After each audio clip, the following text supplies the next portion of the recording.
Assalamualaikum warahmatullahi wabarakatuh. So today we will talk about interpersonal and consideration. In this video, we will discuss and talk about the subtopic of one-to-one communication and group communication in a workplace environment. So first of all, before we started, let me introduce you with my group member, Afif Haziq bin Haris, Noni Azira binti Muhammad Rosli, and also Aisyah binti Ahmadi, and myself, Ahmad Fikri bin Muhammad.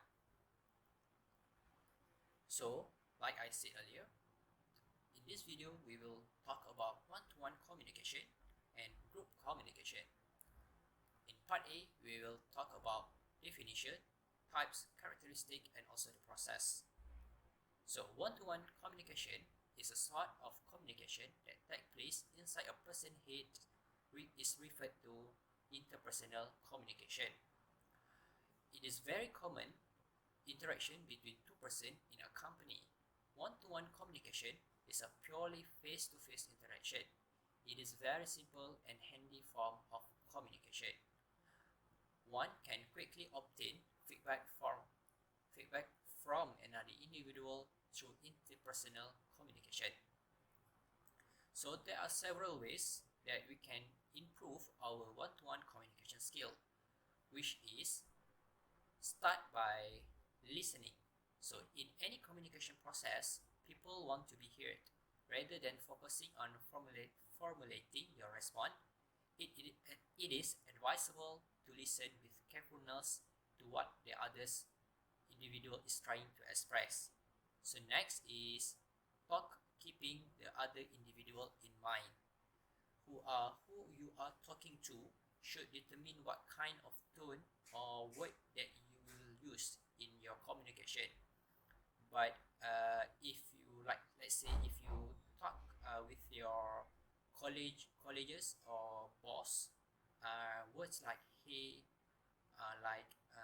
short form is won't be appropriate to use in that type of communication. So in this case, we will focus on workplace. So they need to keep in mind that to use a proper word. So the third one is our body language. Our body language it play a big role in one-to-one communication, like face-to-face meeting, video conferencing, and also video call and so on.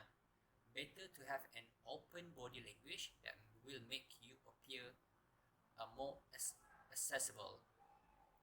Try to keep the following two things in mind during one-to-one communication.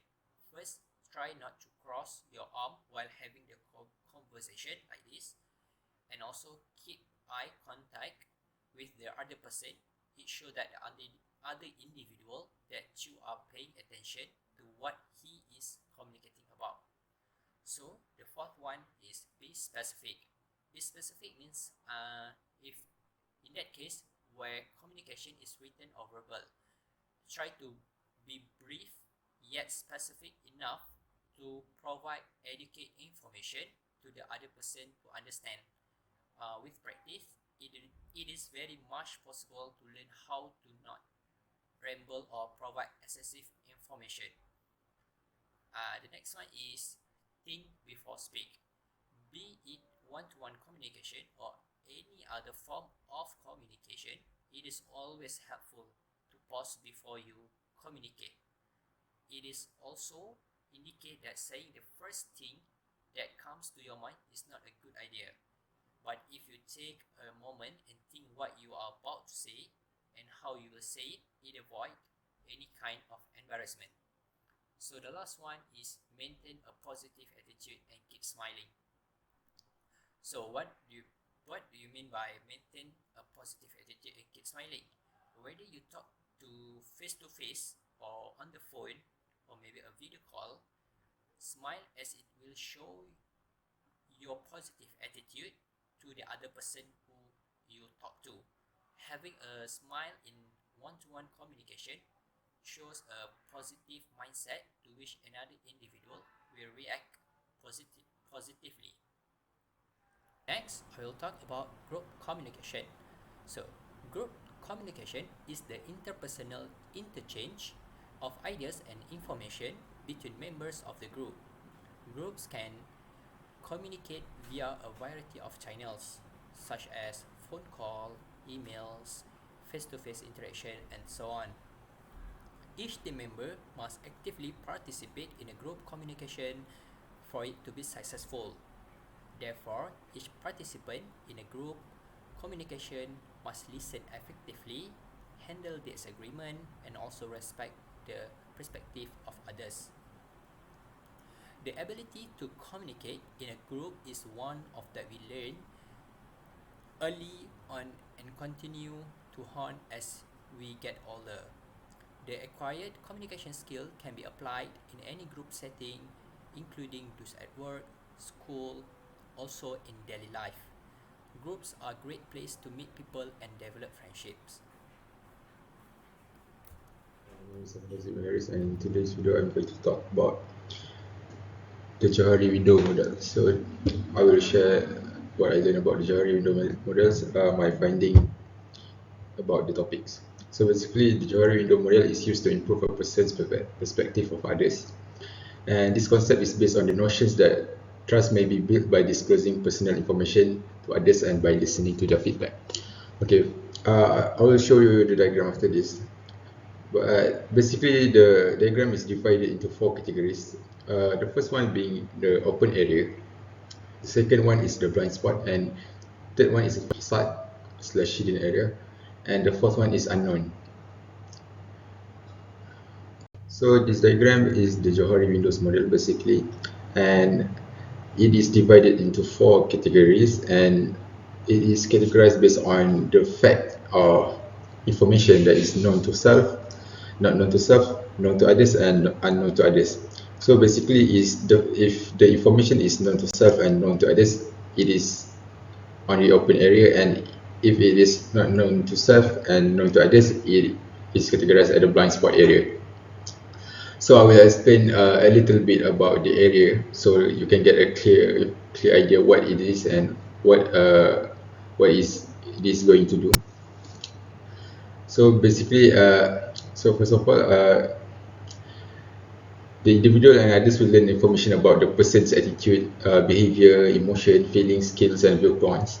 And so the first area, which is this, the open area, is where the majority of communication takes place. So, meaning that when this region get bigger, the relationship will become more active and effective. So that you are being more open to yourself and to others, so people will know you more, and you will show the information about yourself to others more. And the more and more individuals and the others talk about each other, the blind spot will be reduced. So basically, if this area getting bigger, because this square is not going to change the size, it is not going to change the size of the square, this big square I mean, but the smaller square itself will shift its directions vertically, which means that it will shift to the right side more if you are more open about yourself to others.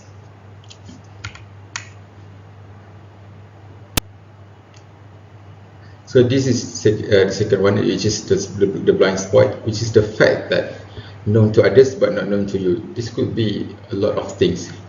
Basically, a blind spot could mean that a trait or something that you do that you may not realize it, but others realize it.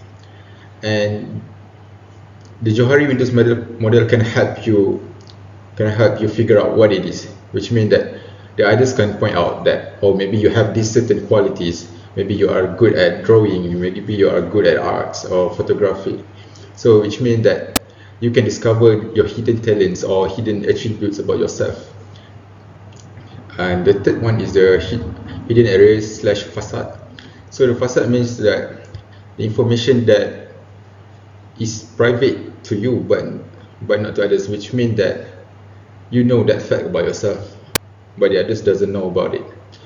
So basically, a private person have a bigger facade. So means that this line will shift upwards, and this line will shift to the right, which means that you have a lot of things that you keep in private, and you didn't disclose those informations. You keep it by yourself because maybe you have some insecurities or trauma, or you have trust issues. So this thing, this hidden facade is also will be getting smaller if you conduct this Johari window models perfectly, which means that you tell others about yourself more, and you let others know what certain traits about you that maybe other people doesn't know. Maybe you like to you like poetry, and you didn't say it out loud. So maybe if you tell them about that, they will know. But they will know that you love literature or anything, basically anything.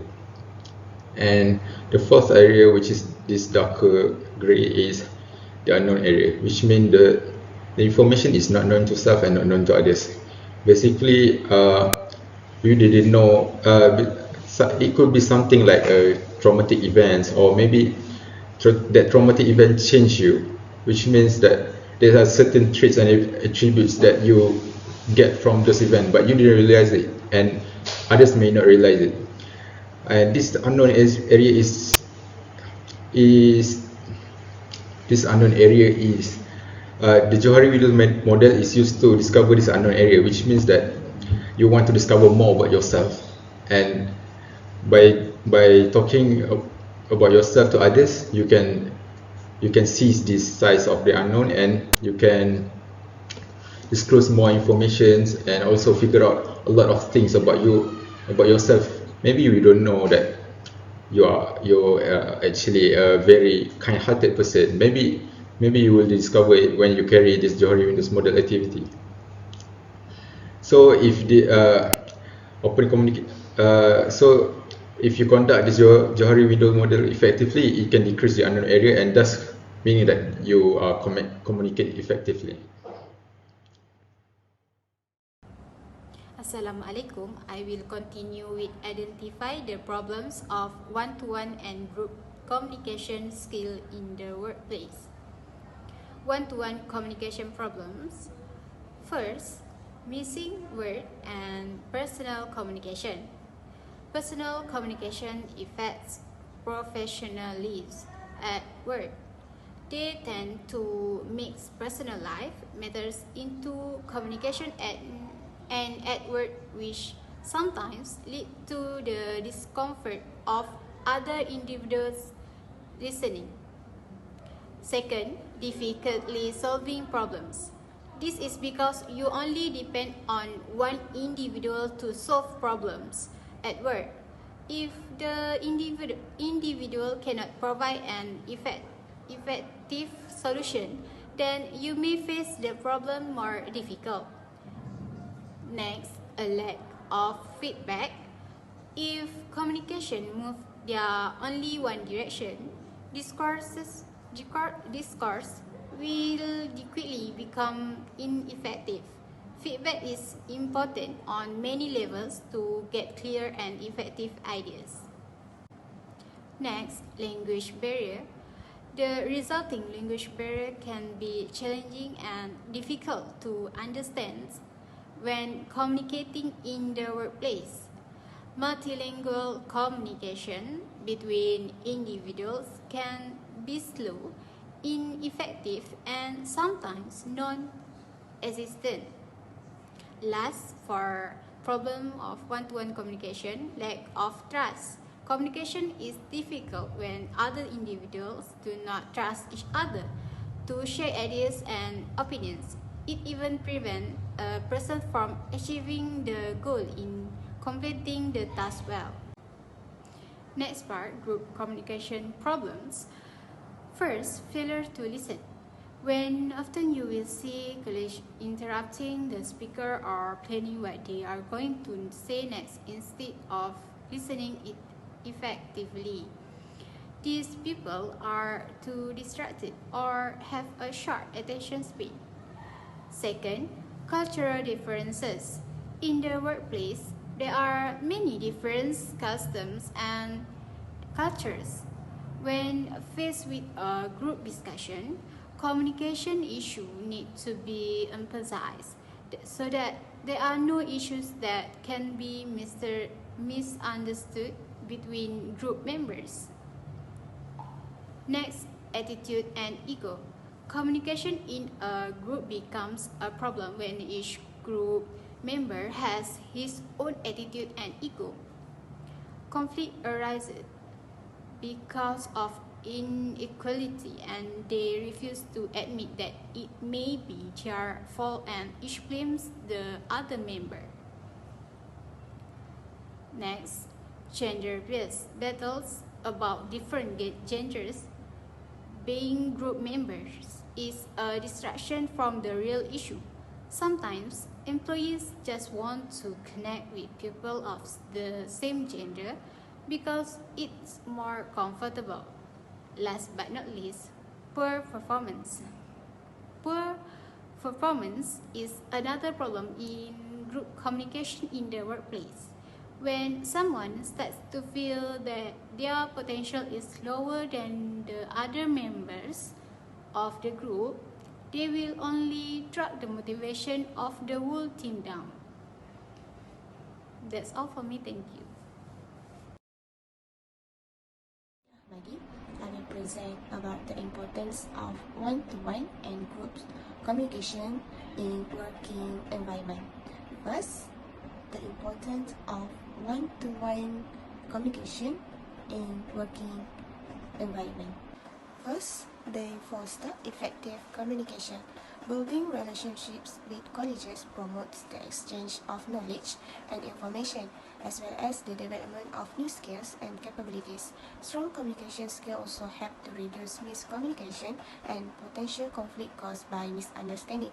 Furthermore, this fosters mutual respect and appreciation for each other's perspective and contributions. Second, they improve customer satisfaction. If your job requires you to interact with customers or clients, interpersonal skills should be a top priority. Everyone understands that customers have high expectation, and when communication between the customer and the company breaks down, things quickly go downhill. Improving your interpersonal skill can boost sales, encourage negotiations, and leave customers satisfied with the service they receive. Building relationships. Communication can be powerful and can lead to meaningful and personal relationships within the workplace. Not only is this important for leaders and their teams, but also for colleagues. Healthy relationships can make employees more productive and help them work better together. Okay, next, I will present the importance of group communication in the workplace environment. First, builds healthy work relationships. It's critical to connect with your coworkers in any corporate culture. According to research, happier employees are more productive. So, as a leader, you can't go wrong by investing in team communication. People have psychological needs such as the desire to be understood, validated, and accepted. It does not change in a workplace culture. Healthy work relationships can boost self-esteem and job satisfaction, as well as increase employee retention and create a more stable work environment. Second, improve employee engagement. It is critical to have a clear, concise, and consistent set of communications practice in place if you want to improve employee engagement in your workplace. Employee doubts are dispelled by effective team communication, which allows them to brainstorm ideas and consult with their peers and managers. Team communication fosters a recognition culture in the workplace. Employee recognition is an excellent way to motivate and boost morale. Team members recognize each other's accomplishments when you foster a culture of strong internal team communication. It fosters a sense of belonging among team members, keeping them engaged and satisfied. The third one is impacts employee well-being. If your workforce is not physically and psychologically healthy, their performance suffers. When employees are not in regular contact with their colleagues and team leaders, their productivity can suffer. When team members feel undervalued because they are not getting the interaction they require, they become ill. Furthermore, following the pandemic, the majority of the global workforce has adapted to a remote or hybrid work culture. The abrupt change has altered team dynamics because employees can no longer communicate in person, causing stress and anxiety. Employees remain emotionally healthy when they maintain open communication and share their experience with any issue. So, I think that's all from us about one-to-one communication and also group communication. So this is our references that we use to find the information about one-to-one communication and also group communication. So that's all from us. Thank you.